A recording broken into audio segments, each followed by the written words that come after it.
이 시간 우리에게 주시는 하나님의 말씀 살펴보도록 하겠습니다. 다니엘서 9장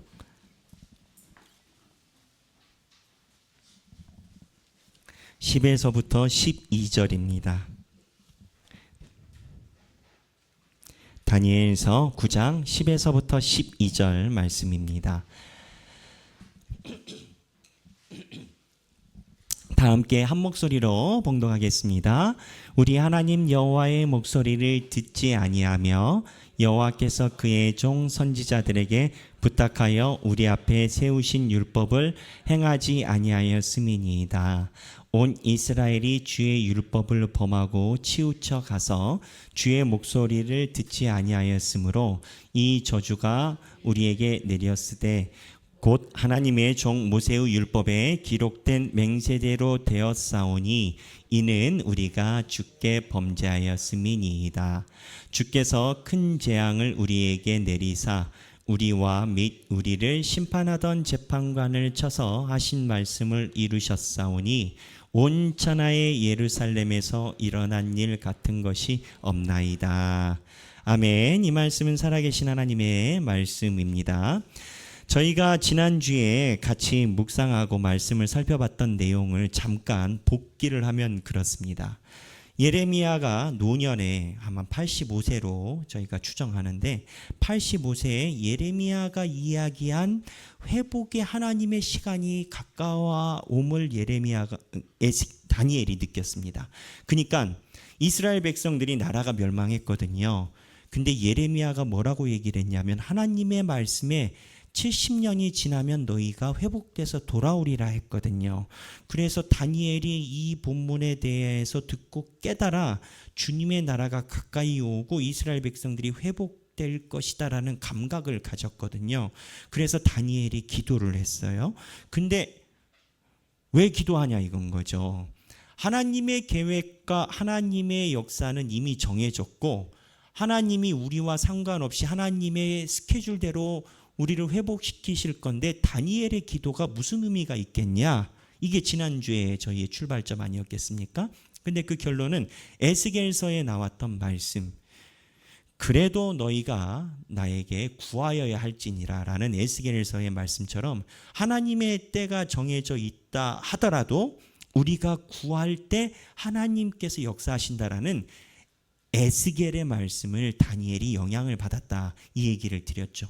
이게 우리 신앙과도 밀접한 관련이 있습니다. 배우자, 부모님, 자녀, 하나님이 언젠가는 구원하실 것에 대한 큰 그림 우리가 확신을 갖고 있죠. 그래서 큰 그림이 있어서 기도를 하네. 그러나 하나님 말씀대로라면 우리가 구해야 하나님의 뜻도 이루어진다라는 그 맥락이었죠. 그렇다면 오늘 본문으로 가면 지난주에 있었던 본문 바로 다음 장인데 다니엘이 구한단 말이에요, 하나님께. 근데 구하고 하나님께 기도하는 기도문이 전체가 수록이 되어 있는 건데 이 기도문에 다니엘의 접근이 어떠하느냐? 하나님께 범죄하고 잘못했다라는 이야기를 줄기차게 합니다. 다니엘의 기도문에 보면. 근데 이게 보는 견지에 따라서는 조금 불편할 수가 있어요. 왜냐하면 이스라엘 백성은 지금 피해자거든요. 세상적인 눈에서 보면 바벨론이 이스라엘을 멸망시키고 학살당한 민족이거든요. 학살당한 민족이 회개할 게 학살자보다 많냐라는 거예요. 이러한 질문이요, 사실 예수님이 오셨을 때 회개하라라는 성경 본문과도 맥이 같습니다. 세례 요한이 나와서 회개하라, 천국이 가까웠느니라라고 회개할 때 이 메시지를 들은 사람은 유대인들이었어요. 근데 유대인들은 600년 동안 나라가 없는 상황이에요. 회개를 유대인이 해야 됩니까? 억압하고 있는 로마인이 해야 됩니까? 근데 성경은 세례 요한도 마찬가지고 이 대상이 이스라엘 백성이다라는 거죠. 다니엘의 기도의 내용에 보면 다니엘이 본인과 민족의 죄에 대해서 회개를 한다라는 거예요. 무슨 얘기냐? 형평성이 안 맞다라는 거예요. 뭔가 기준이 안 맞는 느낌을 받는다라는 거예요. 여기에서부터 다니엘 기도의 특징을 봐야만 우리가 하나님의 음성을 명확하게 볼 수가 있어요. 그렇다면 제가 이야기한 것처럼 지난주에 에스겔의 말씀처럼 구해야 응한다라고 다니엘이 하나님께 구했다라고 했지 않습니까? 그 기도문의 첫 시작부터 하나님께 회개가 나온다라고 했잖아요. 그 본문을 한번 살펴보겠습니다. 진짜 그런지 다니엘 9장인데 저희가 말씀 훈련을 통해서 이미 많이 봤지만 제가 중요한 부분만 쫙쫙쫙 읽어가면서 빠르게 전개하겠습니다. 지금부터는 단어 수문 그림 찾기입니다. 자, 9장 3절부터 제가 갈게요. 우리 방송팀은 1부 때 해봤거든요. 이렇게 쭉쭉쭉 잘 가요. 방송팀은. 자, 9장 3절 제가 읽을게요. 보세요. 내가 금식하며 베옷을 입고 죄를 덮어 주 하나님께 기도하며 간구하기를 결심하고, 자, 결심했어요. 4절 내 하나님 여호와께 기도하며 시작했어요. 자복하여 이르기를. 자복이 뭐예요? 스스로 하나님 앞에 회개한다라는 거예요. 자, 5절부터 갑니다. 5절 우리는 5절 중반부 반역하여 5절 하반부 떠나 싸우며 6절 하반부 말씀한 것을 듣지 아니하였나이다. 7절 하반부 주께 죄를 범하였음이니이다. 8절 하반부 주께 범죄하였음이니이다. 9절 하반부 주께 패역하였음이오며. 패역이 뭐냐? 이거는 반역보다 더한 건 거예요. 패악질 뭐 그런 말 있잖아요. 패역 아주 그냥 철저히 얘기는. 10절 하나님 여호와의 목소리를 듣지 아니하며 하반부에 세우신 율법을 행하지 아니하였음이니이다. 11절 상반부 온 이스라엘이 주의 율법을 범하고 주의 목소리를 듣지 아니하였으므로 11절 하반부 주께 범죄하였음이니이다 라고 성경에 지속적으로 나와요. 무슨 얘기냐? 좀 과한 거 아니냐라는 거예요. 이스라엘 백성은 현재 피해국이에요. 우리나라 정서로 따지면 일본이 우리나라를 국권을 침탈했던 36년에 오히려 목사님이 와서 일본 사람이 아니라 한국 사람들 보고 회개하라라는 그러한 정서인 건 거예요. 여기에 성경이 말하는 다니엘이 보여주는 신앙의 중요한 키포인트가 있어요. 제가 말씀드린 이 인식 안에는 두 가지의 틀거리가 들어있어요. 두 가지가 뭐냐? 첫째, 하나님은 정의롭냐라는 거예요. 왜 이스라엘 백성들이? 두 번째, 이스라엘 백성들의 죄를 회개해야 된다라는 거예요. 하나님은 정의롭냐라는 질문을 우리는 가지고 있고 다니엘은 하나님 앞에 회개를 한다라는 거예요. 이 부분을 우리가 어떻게 이해를 해야 되느냐? 결론부터 이야기를 하면 이렇습니다. 여러분, 세상이 정의로워진다고요? 우리의 신앙이 성장하는 게 아니에요. 카테고리가 달라요. 신앙은 신앙으로만 결판이 나요. 다니엘이 이러한 기도를 한 이유는 다니엘이 얼마나 많은 부조리를 받겠어요. 왜 부조리를 받냐? 다니엘은 바벨론이 이스라엘을 멸망시킬 때부터 그 다음에 페르시아가 그 바벨론을 멸망시킬 때까지 6 내지 7 정도의 왕을 경험을 했는데, 나라를 멸망시킨 나라들이 얼마나 정의로우면 얼마나 정의롭겠어요. 다니엘이 볼 때 이 바벨론하고 페르시아가 분명히 하나님 앞에서 범죄가 클 거예요.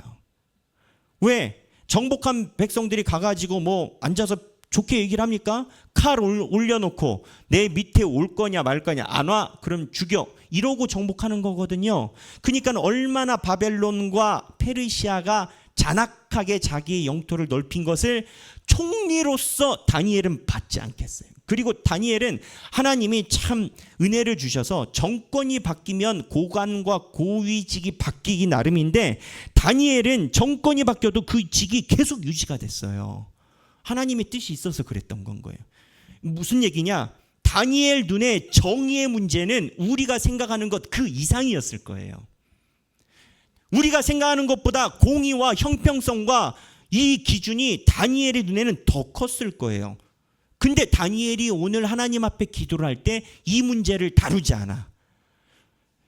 제가 만약에 다니엘이라면, 이러한 격변기적 상황이라면 하나님께 기도를 해요. 기도를 하면 이런 식의 기도를 저는 했을 것 같아요. 주여, 저 바벨론과 페르시아가 얼마나 많은 소수민족들을 칼로 무력시키고 포로로 사로잡아와서 어린아이와 여자들을 칼로 죽이고 능욕하고 한 거를 주여 보셨나이다. 저들을 멸하소서. 이게 우리가 가지고 있는 정서야. 근데 다니엘이 하나님을 만나서 기도를 할 때 중요해요. 다니엘이 하나님의 천사와 이 영을 만날 때 언제나 그런 건 아니었을 거예요. 원포인트라는 거예요. 이재명 대통령이 만약에 이 자리에 왔어요. 그래서 우리 하길교회 교인들한테 얘기를 해. 제가 지나가다가 왔는데 여러분 저에게 하시고 싶으신 말씀 있습니까? 하면 어떻게 하겠어요? 딱 10초야. 그때 우리가 원하는 걸 얘기를 해야 돼. 10초. 그래서 뭐라고 딱 얘기를 할 때 중요한 포인트를 얘기를 하지 않겠어요? 다니엘이 이러한 느낌으로 지금 기도를 하는데 그 원포인트 자리에 다니엘이 한 기도가 바벨론과 페르시아의 폐악질과 폐역함에 대한 기도가 아니고 왜 개인 기도에 대한 문제냐라는 거예요. 그 이유는 아까 제가 초두에 이야기를 한 것처럼 신앙의 문제와 결부가 되어 있어요. 바벨론과 페르시아가 정의롭고 공의로워진다고 이스라엘의 하나님을 바라보는 신앙이 성장하지 않아요. 무슨 얘기냐?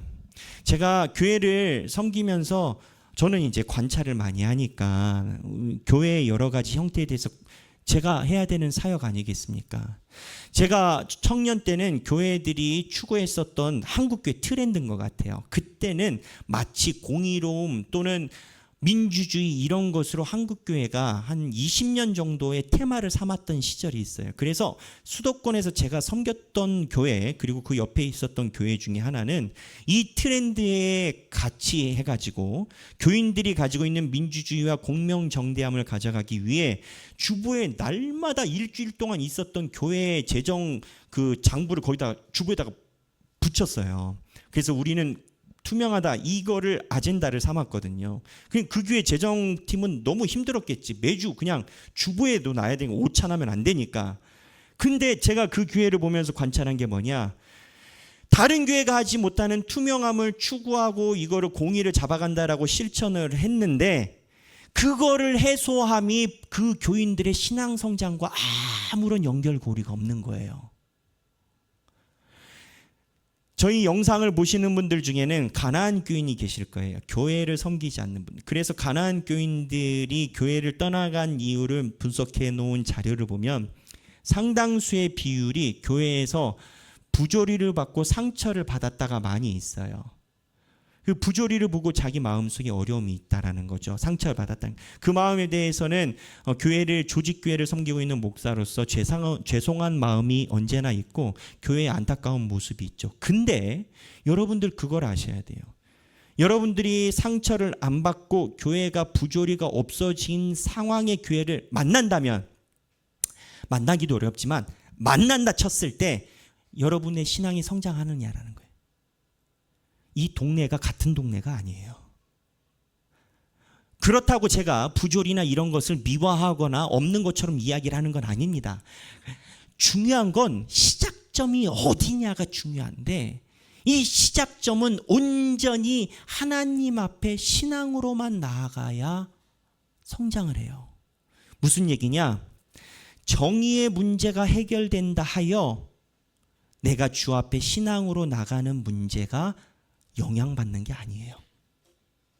민주주의를 실현한다고 내 신앙이 복음이 성장하는 게 아니에요. 교회 부조리를 타개한다고 신앙이 형성되는 게 아니라, 또는 교회가 세상적으로 칭찬받는 일에 매진해서 세상의 칭찬과 존경을 많이 받는다 하여 성도들의 신앙이 성장하느냐? 그렇지 않다라는 거예요. 신앙은 철저하게 신앙으로만 승부가 나요. 다니엘이 하나님 앞에 바벨론과 페르시아의 문제, 정의적인 문제를 이야기를 한 게 아니라 하나님 앞에 너무 과할 정도로 자복합니다. 우리가 범죄하였습니다. 율법을 떠났습니다. 아버지께서 말씀하실 때 경시했습니다. 이거를 절 단위로 하나님께 기도한 이유는 이스라엘 백성들이 사는 이유는 이 정의 문제가 아니라 하나님 앞에 얼마만큼 회개를 하고 돌아오느냐의 문제인 건가요. 우리가 교회를 바라보고 신앙을 바라볼 때 많은 프레임이 있고 각도가 있을 수 있어요. 각 파트별로 있어요. 뭐 얘기를 하면 끝도 없어요. 근데 역설적으로 여러분들이 보는 그 부분이 교회가 개선이 되면 여러분 신앙이 성장할 것 같죠? 그러지 않다. 신앙은 신앙으로만 가요. 다니엘은 이거를 명확하게 알았던 건가요. 그럼 목사님, 그 신앙이라는 부분이 뭡니까? 다니엘에 있는 기도문을 요약하면 딱 하나예요. 하나님이 말씀하셨는데 듣지 않았다라는 거예요.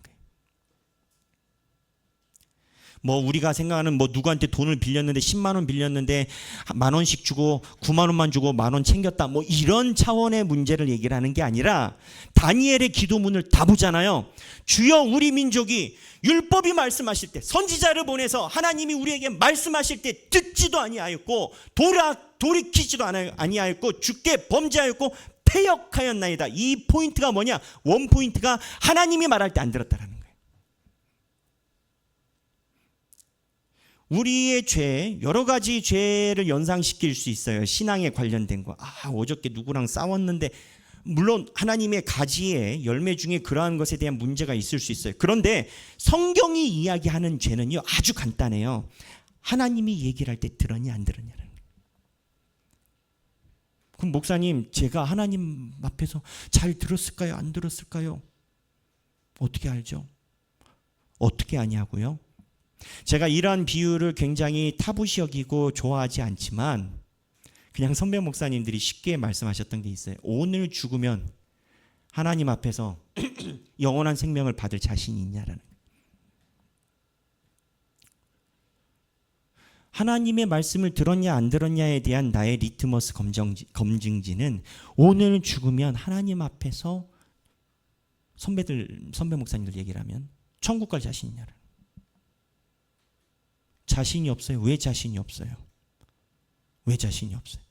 하나님이 여러 각도로 나에게 이야기를 하신 것을 지연시키거나 못 들은 채 하거나 반절만 행하거나 하나만 행해놓고 다 행한 것처럼 내가 내 스스로 정당화를 시켰으니까.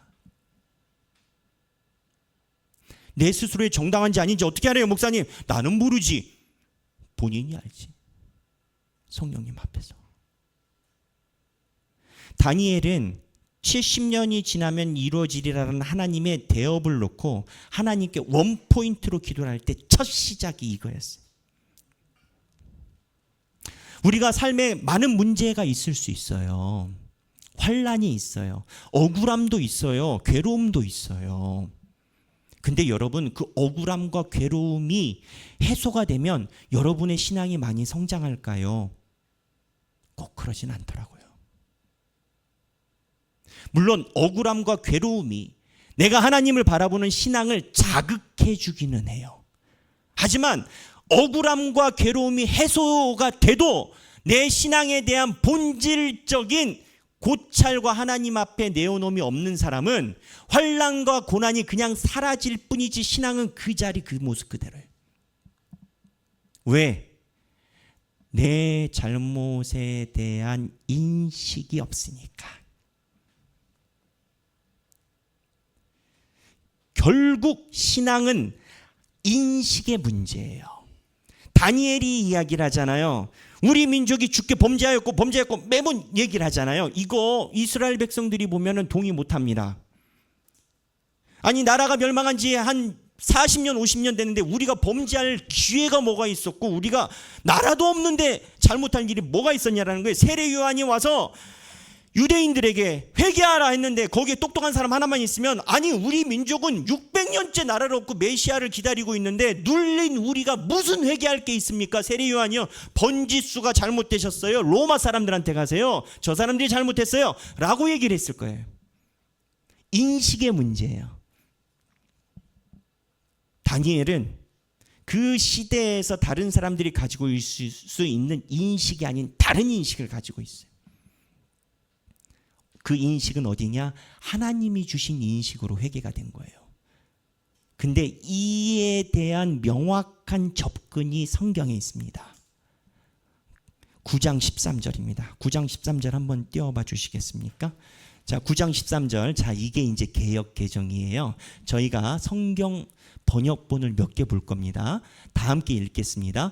모세의 율법에 기록된 대로 이 모든 재앙이 이미 우리에게 내렸사오나 우리는 우리의 죄악을 떠나고 주의 진리를 깨달아 우리 하나님 여호와의 얼굴을 기쁘게 하지 아니하였나이다. 자, 여기 보세요. 여기 보면 하길봉, 네, 하길봉이 나왔는데 모세의 율법에 기록된 대로 이 모든 재앙이 이미 우리에게 내렸사오나. 율법이 뭐예요? 저희가 수요 칼빈 강해에서 얘기를 하지만 십계명 얘기를 하는 거 아니에요. 이 율법은 우리 삶의 전체적인 삶의 틀거리예요. 이 틀거리, 하나님 중심적인 틀거리인데 그 율법이 우리에게 이야기라는 얘기가 있어요. 기독교 분위기라고 하겠습니다. 이 재앙이 그대로 하지 않아서 우리에게 임했는데 우리의 죄악을 떠나고 주의 진리를 깨달아 하나님 여호와의 얼굴을 기쁘게 하지 아니하였나이다. 이렇게 개역 개정이 되어 있는데 이 부분이 원문이랑 조금 모호한 부분이 있어요. 이렇게 성경을 이야기하면 그냥 우리가 하나님 말씀을 안 따랐다라는 느낌이에요. 근데 우리말 성경이 이 부분을 조금 더 자세히 번역했어요. 제가 읽어볼게요. 모세의 율법에 기록된 그대로 우리에게 이 모든 재앙이 내렸습니다. 그러나 우리는 죄에서 돌이켜서 주의 진리를 알기 위해, 알아야 회개하지, 알기 위해인데 우리 하나님 여호와께 은총을 내려달라고 구하지 않았다라는 거예요. 알기 위한 인식이 하나님께로부터 오는데 왜 회개를 못하느냐? 하나님께 회개할 인식을 달라라고 구하지 않았다라는 거예요. 칼빈이 조금 더 정확히 얘기를 해요. 이게 다 칼빈에 의거해서 이 번역이나 이런 기반이 되는 건데 우리는 우리의 죄악을 떠나고 주의 진리를 깨닫도록 우리 하나님 여호와의 은총을 뭘 안 했다? 간구하지 아니했다는 거예요. 내가 삶을 살아가는 기준이 세상적 기준이나 사파적인 기준으로 살아가는 나의 모습을 명확하게 분별하기 위해 생각과 안경과 눈이 바뀌길 하나님 중심적인 인식이 되도록 간구하지 않았다라는 거예요. 무슨 얘기냐? 제가 제자반이나 여러 가지 훈련을 해보면 느끼는 게 있습니다. 저는 똑같이 얘기를 해요. 똑같이 설교하고 똑같이 제자반을 가르쳐요. 그런데 어떠한 성도분은 인생에서 가장 오랫동안 기도했었던 내용에 대한 하나님의 은혜로 강하게 받아들이는 경우가 있고 어떠한 분들은 이런 경우가 있어요. 그냥 알았다. 그런 거구나. 이런 경우가 있어요.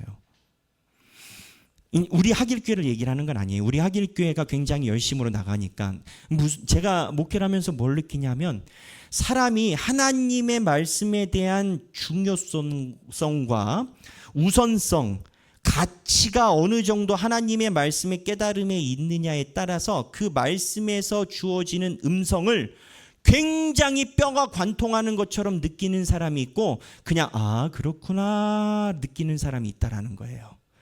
그 원인은 본인이 하나님의 말씀에 대한 인생의 기준점 차이예요. 목사님이 얘기, 하나님의 말씀이 이렇습니다라고 얘기를 해. 근데 하나님의 말씀이 내 인생에서 큰 중요한 기점이 아닌 사람은 그게 굉장히 와닿지 않아요. 그 사람은 예를 들어서 자기가 지금 투자를 했어.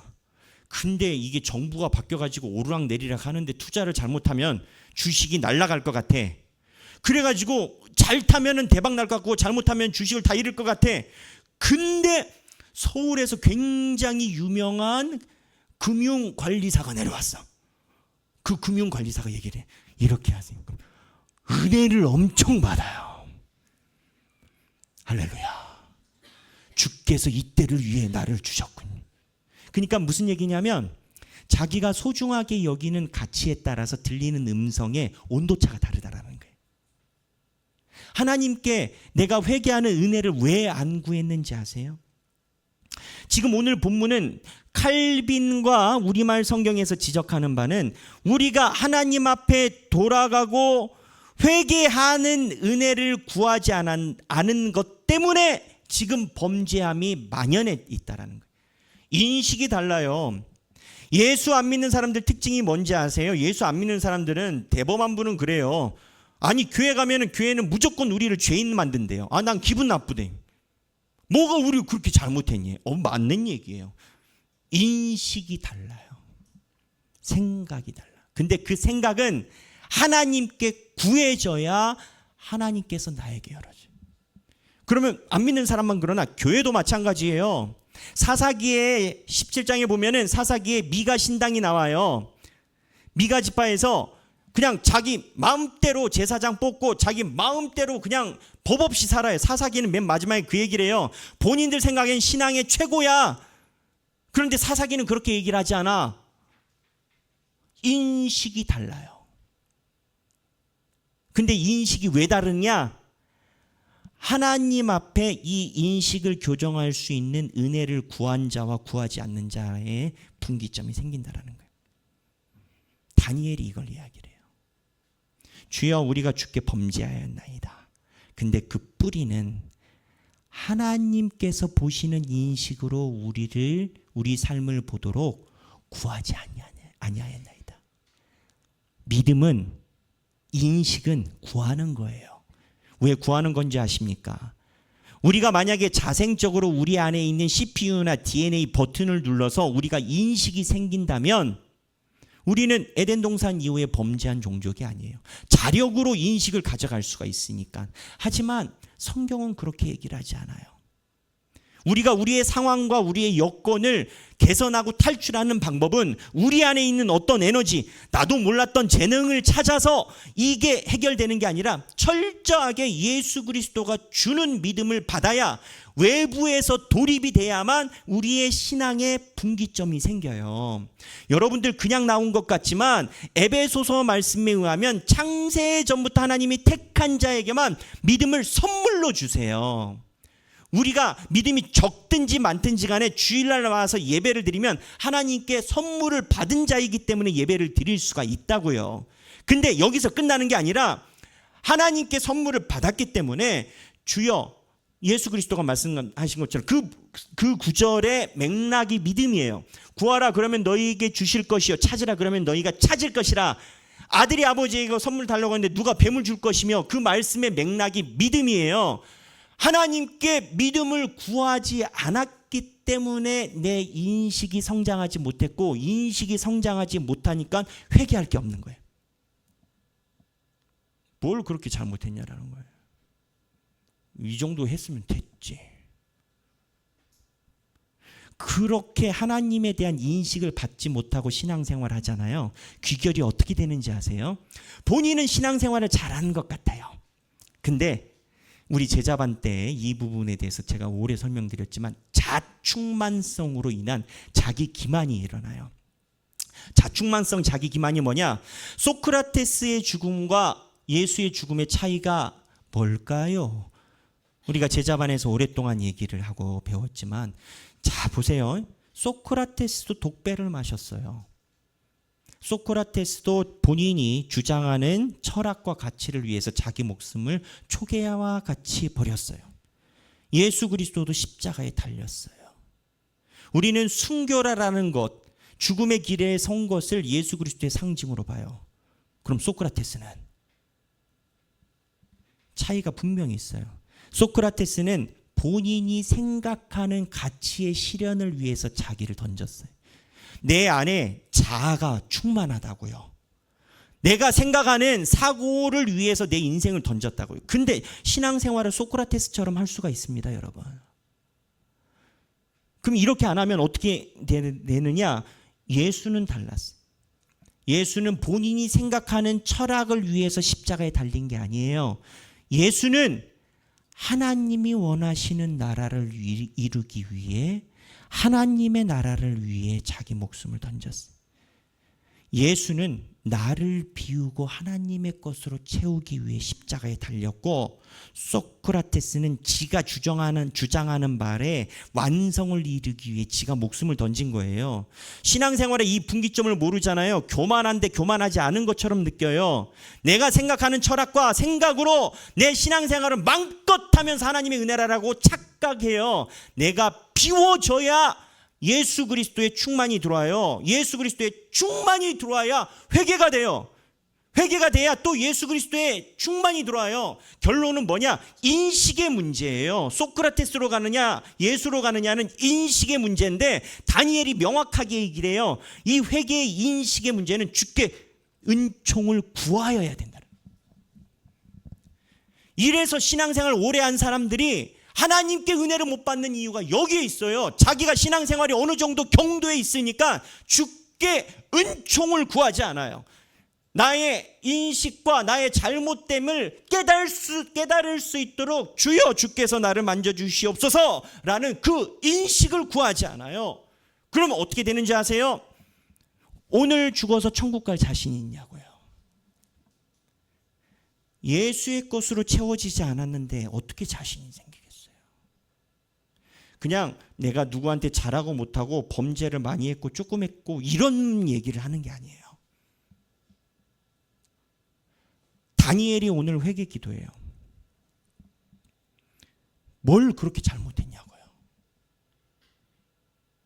근데 하나님께 은총을 구하니, 주여 우리가 주님의 말씀을 듣지 않았고 선지자와 각양각색으로 말씀을 하셨음에도 무시하였고, 우리가 원하는 대로 패역하면서 살았고 패악하면서 살았고, 주여 우리가 주께 범죄하였나이다.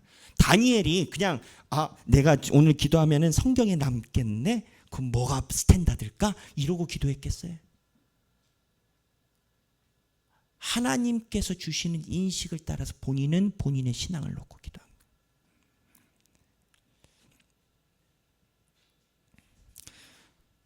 다니엘이 이 시점에서 본인이 기도할 때 다니엘은 원포인트로 집중할 것에 집중한 겁니다. 바벨론의 정의, 공의의 문제, 페르시아의 정의, 공의의 문제, 그걸로 신앙이 서지 않아요. 하나님께서 주시는 인식으로 내가 신앙은 신앙으로만 승분하는 걸 다니엘은 알고 있어요.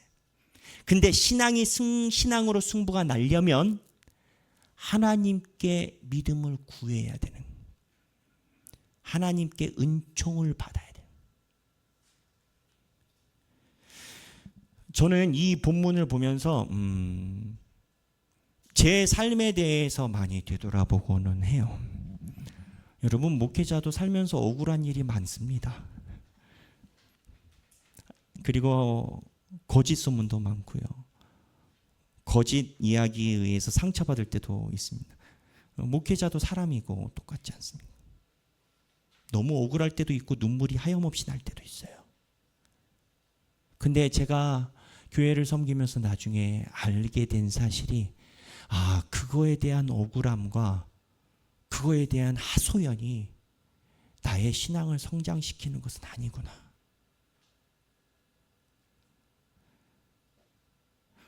그래서 그거를 주께 맡기라라고 했구나. 내가 과하게 그곳에 집중하여 나의 무언가 성을 쌓고 내가 맡고 내가 이렇게 살아가매 그걸 주께 맡기라라고 했구나. 내 신앙은 내가 하나님 앞에 어떻게 서는지 생명의 말씀 안에서만 판가름이 나는데, 주께 구해야만 내 삶에서 신앙의 진일보가 있다는 거예요. 여러분들도 여러분들 삶에 많은 고난이 있고 역경이 있을 수도 있고 남들에게 말하기 어려운 힘듦이 있을 수 있어요. 그리고 어쩌면 이스라엘 백성처럼 피해자예요. 세례 요한이 나타났을 때처럼 600년 동안 눌린 자예요. 근데 하나님이 나보고 회개하래. 그 인식의 변화를 잡지 못하면 하나님의 생명에 닿지 못해요. 그 인식의 변화는 오로지 주께 구하는 자에게만 주어진다는 거예요. 우리가 삶 속에 어려움이 있을 때 역설적으로 하나님이 이러한 질문을 우리에게 던지시는 것일 수도 있어요. 너는 환난과 고통이 왔을 때 환난과 고통에 매몰되느냐, 너의 신앙에 집중을 하느냐. 너는 돈이 많고 좋음이 왔을 때 환경에 의해 매몰되느냐, 너의 신앙의 여부에 집중하느냐. 환난을 지난다고 모든 사람이 다 신앙이 성장하는 건 아닙니다. 환난과 두려움이 사라졌을 때 도로 제자리인 사람을 부지기수로 보곤 합니다. 환난과 고난이 나의 신앙을 성장하는 게 아니라 신앙이 신앙을 성장시킵니다. 각자 가지고 있는 삶의 자리, 때로는 억울함과 눌림으로 하염없이 힘들다라고 생각한 인생이 있다면 정신 바짝 차리고 주의 은총을 구하여 주님의 은혜 속에 살아가는 우리가 되시길 주님의 이름으로 축원합니다. 우리 이 시간에 같이 찬양하기를 원합니다. 주는 완전합니다라는 찬양입니다. 이 찬양 가사가 그래요. 주여 우린 연약합니다. 우린 오늘 하루를 힘겨워합니다. 주 뜻 이루며 살기엔 부족합니다. 주여 우린 연약합니다. 주여 우린 넘어집니다. 하루 또 실수합니다. 긍휼을 구하는 죄인입니다. 한없는 주님의 은혜 온 세상 위에 넘칩니다. 주님만이 길이오니 우린 그 길 따라갑니다. 안 믿는 사람들이 볼 때는 뭘 그렇게 실수하고 뭘 그렇게 잘못했냐고요.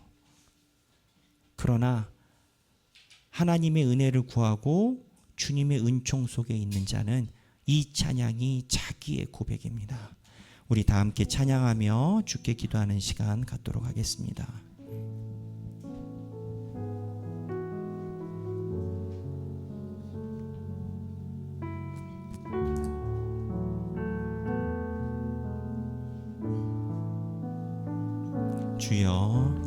주여 우린 연약합니다. 우린 오늘을 힘겨워합니다.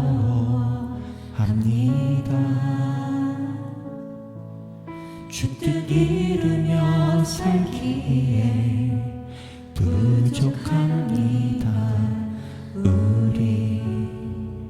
우린 연약합니다. 주여 우린 넘어집니다. 주여 우린 넘어집니다.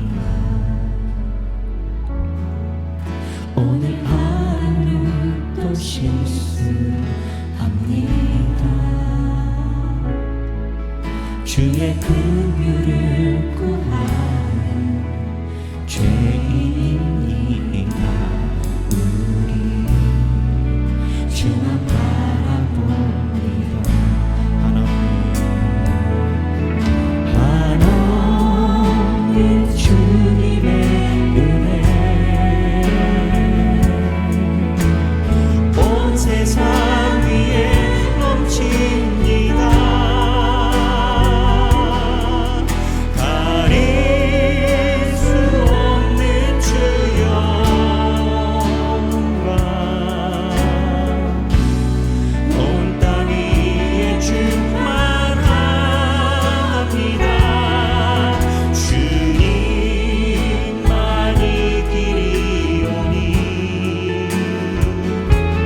긍휼을 구하는 죄인이다. 우리 주만 바라봅니다. 한없는 주님의 은혜 온 세상 위에 넘칩니다. 가릴 수 없는 주 영광 온 땅 위에 충만합니다.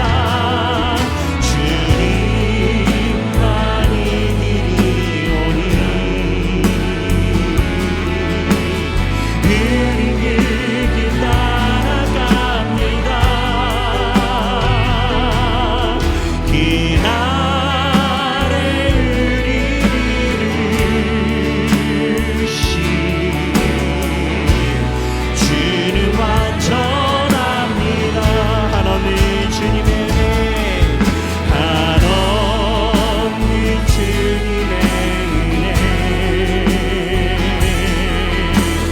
온 세상 위에 넘칩니다. 가릴 수 없는 주 영광 온 땅 위에 충만합니다. 주님만이 이리오니 흐리게 따라갑니다. 그날의 의리시 주는 완전. 우리 이 시간에 성령님이 주시는 마음을 따라 각자 개인 기도하도록 하겠습니다. 각자의 삶을 놓고 기도하겠습니다. 주여 주님 아버지, 주님 우리의 삶의 모든 것이 되신 주님 하나님 아버지여, 주님 우리 주님의 말씀과 생명의 영원한 생명을 갖게 하여 주옵소서. 주여 우리의 부족함과 연약함을 아시는 주님, 주여 우리의 모든 것에 미완되고 아버지 앞에 한없이 할 수 없는 그 모든 것을 하시는 주님, 주여 주님의 기회를 내리는 주님을 바라봐. 주여 주님 우리의 손을 붙들어 주옵소서. 주여 주님 내게 열어내는 주님이여, 주여 주님 우리의 모든 삶이 주 앞에 온전히 놓이게 하여 주옵소서. 주님 아버지여 우리의 마음의 모든 곳에 죄악을 주 앞에 들어옵니다. 하나님 아버지여, 아버지 우리의 회개함이 중요합니다. 아버지여 우리가 주 앞에 회개하며 자복함이 모든 것을 신앙의 근원임을 우리가 바라봅니다. 주여 우리가 주님께 은혜를 구하오니 아버지여 우리가 주 앞에 회개를 하게 하여 주시고, 주님 우리의 삶의 모든 것을 놓고 주님 앞에 기도하오니 우리의 안심과 모든 것을 통치하시는 주님, 우리의 삶의 역사 삼아줘 주옵소서. 주여 우리의 부족함을 주 앞에 자복하옵니다. 주여 우리의 회개가 있지 않으면 아버지 이제 속에 아버지의 생명의 말씀 속에 나아가지 못하며 회개합니다. 주여 주님 우리의 모든 삶의 역사하시는 주님, 동행하여 주사 만져 주옵소서. 주님 우리 이 시간에 찬양 한 곡을 더 드리기를 원합니다. 우리가 기도할 때마다 응답하시는 하나님을 우리가 믿고 나아가기를 원합니다. 우리가 주님 앞에 기도드림이 너무 중요합니다. 다니엘은 자기 인생이, 우리는 사자굴만 기억하지만 다니엘은 평생의 기도였습니다. 그 기도 때문에 사자굴에 들어간 거고, 주님을 바라보며 엎드렸을 때 하나님이 어느 선지자도 보지 못했던 그림을 다니엘을 통해서 역사하셨던 겁니다. 주여 우리가 기도할 때 응답하심을 믿습니다. 우리의 기도에 함께하여 주옵소서. 찬양하겠습니다. 나의 기도하는 것보다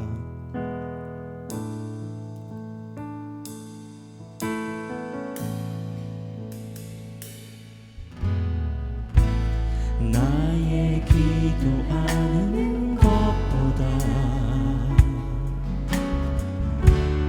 너를 응답하시라 하나님. 나의 생각하는 것보다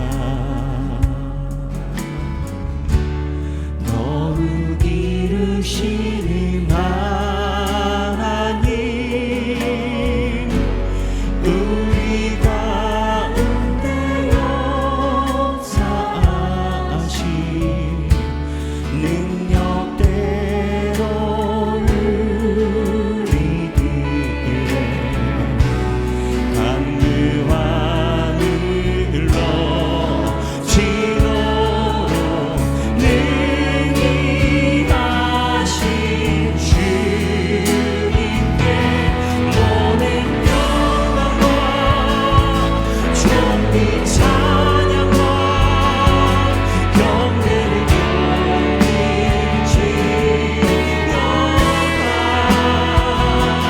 모든 영광과 존귀 찬양과 경배를 돌리지어다. 나의 기도하는 것보다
기도하기를 원합니다. 각자 삶에 가지고 있는 기도 제목을 놓고 주께 간구하도록 하겠습니다.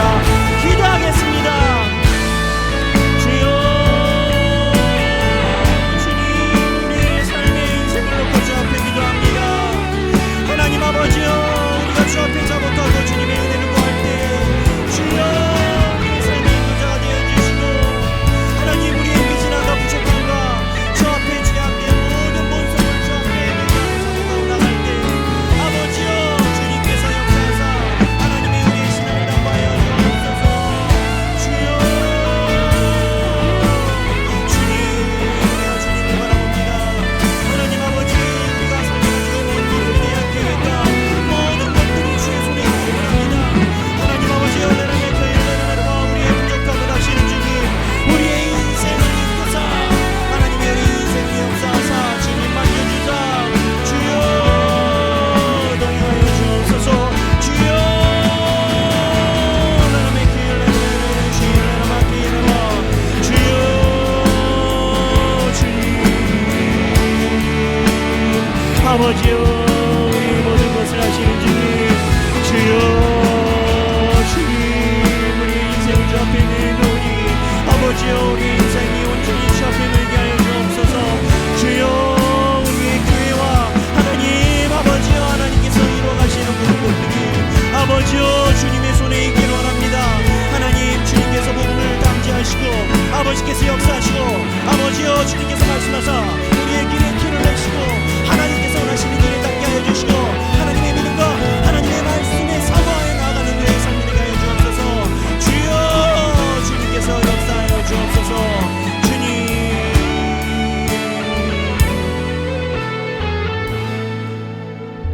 제가 기도하겠습니다. 하나님 아버지 감사합니다. 하나님께서 하나님의 말씀에 묵도하여 주님의 말씀에 청종하는 주님의 자녀들을 이곳에 모으시고, 하나님께서 성경에서 어떻게 말씀하시는지 깨달을 때마다 일반인들이 깜짝깜짝 놀라는 주식의 동향이 아니라 하나님의 말씀에 의해 깜짝깜짝 놀라가며 살아가기 원하는 주님의 백성들을 이곳에 모아주시니 감사합니다. 하나님, 우리 성도들이 주 앞에 자복합니다. 하나님 앞에 우리가 부족하고 주님의 긍휼이 아니면 살 수 없는 자라고 자복합니다. 얼마든지 세상을 지탄할 수 있었던 다니엘도, 얼마든지 로마의 억압을 지탄할 수 있었던 세례요한 앞에 있는 유대인들도 하나님이 말씀하실 때 하나님의 인식으로 삶을 되돌아봤습니다. 그 은혜가 우리 성도들에게 있게 하여 주옵소서. 주님, 우리 성도들이 내 삶에 돌을 닦아가며 채워가는 신앙이 아니라 하나님 앞에 날마다 비워가는 신앙이 되게 하여 주시고, 주여, 그리할 때 우리 성도들이 모두 다 주님의 나라에 해처럼 빛나며 주님의 은혜 속에 거하는 여정이 되게 하여 주옵소서. 하나님, 그럼에도 불구하고 우리 성도들이 가지고 있는 삶의 기도의 제목들이 있습니다. 오랫동안 되지 않았고 나는 왜 이러한 환경 속에 있을까? 또 여러 가지 상황 속에 나는 어쩌다가 이러한 곳에 있는 상황일까? 라는 기도를 포함하여 많은 마음속에 있는 기도를 주께 드립니다. 하나님의 백성이 주님의 얼굴을 향하여 주께 손을 뻗을 때 주께서 지나가지 않으시고 그 자리를 다 만지심을 합니다. 주여, 주님의 백성들을 주께서 지키사 하나님의 은혜와 인도하심에 걸어갈 수 있는 신앙의 여정이 되게 인도하여 주옵소서. 이제는 우리 주 예수 그리스도의 은혜와 하나님 아버지의 극진하신 사랑과 성령님의 감동과 교통하심이, 하나님의 은혜가 없으면 오늘도 살 수 없는 죄인이고 하나님의 은혜로 내일도 살아갈 수밖에 없는 우리의 부족함이라고 고백하며, 세상을 탓하는 것이 아니라 나의 환경과 여건이 아니라 주 앞에서 얼마나 하나님의 음성에 귀를 기울이고 무릎을 꿇고 살아가는지 나를 되돌아보며 살아가기 원하는 사랑하는 모든 주님의 백성들 머리 위에 지금으로부터 영원토록 함께 계시길 성부와 성자와 성령의 이름으로 간절히 축원하옵나이다. 아멘.